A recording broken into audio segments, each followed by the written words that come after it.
भाकड गायी सांभाळणं शेतकऱ्यांना जड जात आहे। भाकड गायींमुळे शेतकरी आर्थिक अडचणीत आल्याची चर्चा आहे।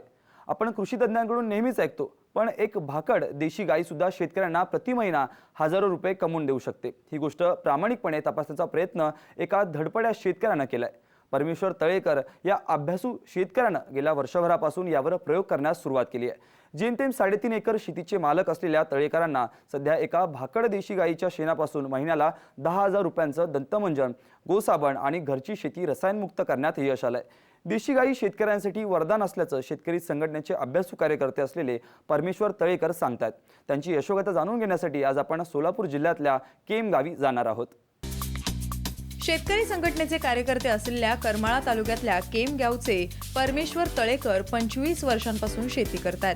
पण गेल्या 1.5 वर्षांपासून आपण खरंच काय करतोय यावर ते आत्मचिंतन करू लागले। त्यातून त्यांना आपण प्रगतीऐवजी अधोगतीकडे जात असल्याचं लक्षात आलं। शेतीचा वाढलेला उत्पादन खर्च, वारंवार झगडूनही शेतमालाला मिळत नसलेला हमी भाव आणि हवामान बदलाच्या संकटाने शेती तोट्यात असल्याचं त्यांच्या लक्षात आलं।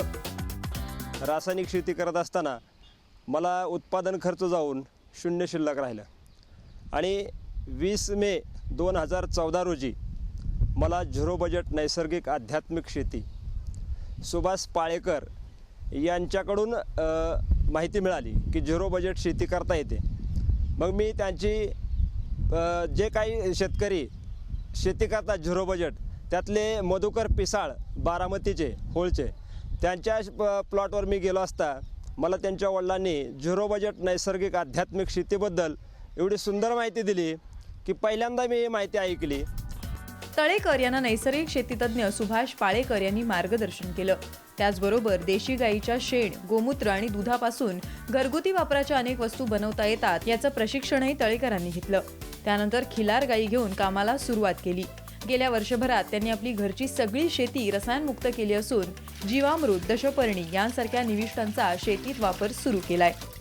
मी देशी गाय खरेदी करताना कोणताही विचार केला नाही की ती गाय दूध देते का, गाभण आहे का, कोणताही विचार केला नाही। फक्त ती गाय गोमूत्र देते का आणि शेण देते का एवढाच विचार करून मी देशी गाय आणली। मी सुरुवात केली शेतीला। पहिल्यांदा मी त्या देशी गायच्या शेण गोमूत्रावर झेंडूचा प्लॉट घेतला। त्यामध्ये मला झिरो बजेटमध्ये झेंडूचा प्लॉट घेतला। त्या प्लॉटमध्ये मला झिरो बजेट 0 खर्च उत्पादन खर्चामध्ये 1 नंबरचा प्लॉट आला आणि मार्केट नसतानाही तो प्लॉट मला परवडला गेला। आणि डिसेंबरमध्ये मी झिरो बजेट नैसर्गिक आध्यात्मिक शेतीचं ट्रेनिंग पाळेकर सरांकडून वैराग येथे घेतलं। त्यावेळेस मात्र खरोखर मी एवढा भाग्यवान समजलो स्वतःला की खरोखर आपण शेतकरी म्हणून जन्माला आलो आणि आपल्याला या शेतीबद्दल पूर्ण ज्ञान मिळालं। खरोखर हे कृषी ऋषी सुभाष पाळेकर यांचे उपकार आयुष्यभर फिटणार नाहीत। सुभाष पाळेकरांनी केलेलं मार्गदर्शन तळेकरांना कामी आलं। आज देशी गाय तळेकरांना दुष्काळातही उपयुक्त ठरली आहे। त्यांची शेती हळूहळू सुपीक होऊ लागली आहे, त्यामुळे पाण्याची मोठ्या प्रमाणात बचत झाली आहे। पाळेकर सरांचा उपदेश होता, गावातला पैसा गावातच, शहरातला पैसा गावात, देशातला पैसा शहरात आणि विदेशातला पैसा देशात। या संदेशाप्रमाणे मी सुरुवात केली आणि मी माझ्या गावातच दंतमंजन तयार करून 11 जुलैपासून सुरुवात केली। 1 महिना झाला मी दंतमंजन तयार करून। 1 महिन्यामध्ये मला असा अनुभव आला की एक भाकड गाय, गाभण नसणारी, दूध न देणारी, ती गाय शेतकऱ्याला कमीत कमी 10,000 रुपयाचं उत्पन्न देऊ शकते आणि जास्तीत जास्त 50,000 रुपयापर्यंत उत्पन्न देऊ शकते। कारण देशी गायपासून आरोग्याचे सगळे लागणारे औषधं तयार करता येतात। आज तळेकरांकडे 11 देशी गायी आणि वासरं आहेत। यापासून निघणाऱ्या शेण, गोमूत्राच्या मदतीने शेती रसायनमुक्त झाली आहे। शिवाय त्यापासून साबण, दंतमंजन आणि इतर वेगवेगळ्या 18 प्रकारच्या वस्तू बनवण्यास तळेकरांनी सुरुवात केली आहे। नुकतंच त्यांनी गावात दंतमंजन विकलं असून त्यापासून त्यांना 10,000 रुपयांची कमाई झाली आहे। वर्षाला एका गायपासून 1,20,000 रुपये मिळतील आणि एका गायचा खर्च साधारण 20,000 पर्यंत येईल। आता किती मिळते तुम्हाला? आता महिन्याला 10,000 रुपये मिळते। हो, आता 1 महिनाच झालाय, मला सुरुवातच आहे। नाही, आता मी जानेवारीपासून तर गायी घेतलेत, जानेवारी 2015 आणि गेल्या महिन्यापासून मी 11 तारखेपासून दंतमंजन चालू केलं आहे। त्यामुळे त्याच्या अगोदरचा हिशोब काय माझ्याकडे मी ठेवलेला नाही, कारण त्याचं गवऱ्या वगैरे मी लावून ठेवलेत। पण आता दंतमंजन चालू केलं आहे तर महिन्याच्या सरासरीचा अंदाज माझा निघाला आहे की 10,000 रुपये कमीत कमी एका गायीपासून उत्पन्न मिळेल. आणि दूध न देणाऱ्या गायीचं सुद्धा.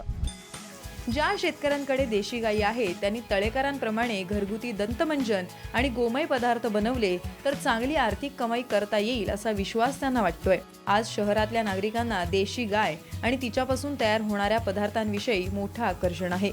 नुकतंच मुंबईच्या सुभेदार दाम्पत्याने तळेकरांकडे गोमय पदार्थ बनवण्याचं प्रशिक्षणही घेतलंय. परिसरातल्या महिला शेतकरीही गोमय पदार्थ बनवण्याचं प्रशिक्षण घेतात. काळा कोळसा आणि भस्म याच्यामध्ये 2 प्रकार आहेत.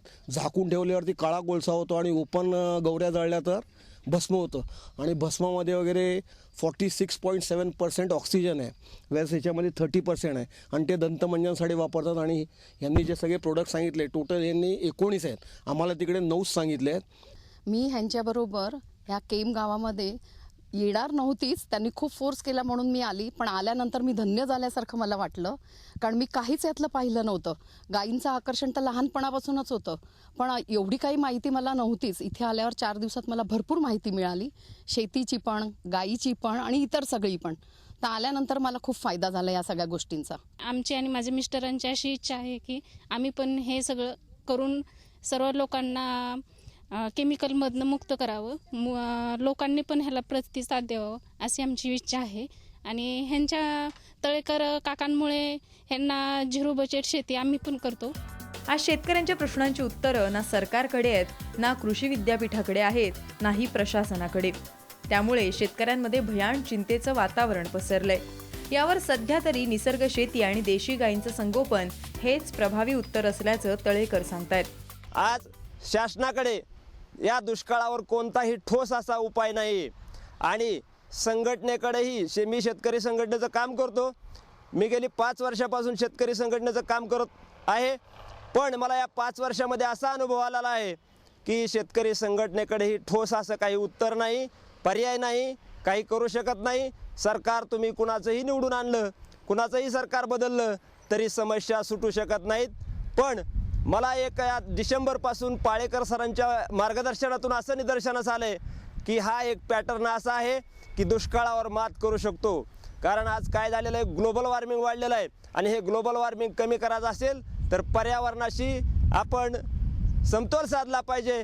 आणि ते समतोल साधण्याचं साधन फक्त ईश्वरानं देशी गायच्या आतडीमध्ये ठेवलेलं आहे. देशी गायच्या आतडीमध्ये जीवाणूची निर्मिती आहे, कारखान्यामध्ये जीवाणूची निर्मिती नाही, प्रयोगशाळेमध्ये जीवाणूची निर्मिती नाही. प्रयोगशाळेमध्ये फक्त पेशी विभाजन केलं जातं, पण देशी गायच्या आतडीमध्ये जीवाणूची निर्मिती आहे. आणि ते जीवाणू आज तुम्हाला वाचवू शकतात, दुसरं कोणीही वाचवू शकत नाही. म्हणून देशी गाय वाचली पाहिजे. सरकारने गोवंश हत्याबंदी कायदा करून देशी गोवंश वाचवण्यासाठी मोठं पाऊल उचललंय. तसंच आपण केलेल्या प्रयोगातून भाकड देशी गाय शेतकऱ्यांना उपयुक्त असल्याने शेतकरी संघटनेने गोवंश हत्याबंदी कायद्याला केलेला विरोध खोटा असल्याचं तळेकरांचं मत आहे. मध्ये शरद जोशी गोहत्या कायद्याबद्दल असे बोलले होते की गोहत्याबंदी म्हणजेच गोपालक हत्याबंदी, गोपालकांचीच हत्या, असं त्यांचं ज्यावेळेस प्रसारमाध्यमाला उत्तर आलं होतं त्यावेळेस मला पाळेकर सरांनी विचारलं होतं की तुम्ही तुमच्या नेत्यांना सांगा की देशी गाय काय आहे. पण त्यावेळेस मला अभ्यास नव्हता आणि त्यामुळे मी त्यावेळेस त्यांना बोललो की मी ह्या देशी भाकड गायीबद्दल मी अभ्यास करेल आणि नंतर त्यांना उत्तर देईन. तर माझा शरद जोशींना उत्तर आहे की एक भाकड गाय आम्हाला शेतकऱ्यांना की कमीत कमी महिन्याला 10,000 रुपये कमवून देऊ शकते आणि जास्तीत जास्त 50,000 रुपयापर्यंत मिळवून देऊ शकते. त्यामुळे शरद जोशींनी कुठला अभ्यास करून काय सांगितलं मला माहीत नाही, पण मी त्यांना आता ठामपणे सांगू शकतो की तुम्ही शेतकऱ्यांना आव्हान करा की भाकड गाय पैसे मिळवून देऊ शकते. आज चारा टंचाई, पाणी टंचाई तसंच इतर अनेक कारणांमुळे देशी गोवंश नष्ट होत चाललाय. पण जे शेतकरी देशी गोवंशाच्या प्रत्येक घटकाचा पुरेपूर वापर करतील त्यांना मात्र दुष्काळातही आर्थिक कमाईची नामी संधी असल्याचं तळेकरांनी सिद्ध करून दाखवलंय. दुष्काळामध्ये देशी गाय वाचली पाहिजे, देशी गाय जगली पाहिजे, तरच देश वाचेल, तरच या देशाची उन्नती होईल. भारत नागणेचा ब्युरो रिपोर्ट, साम टीव्ही, पंढरपूर.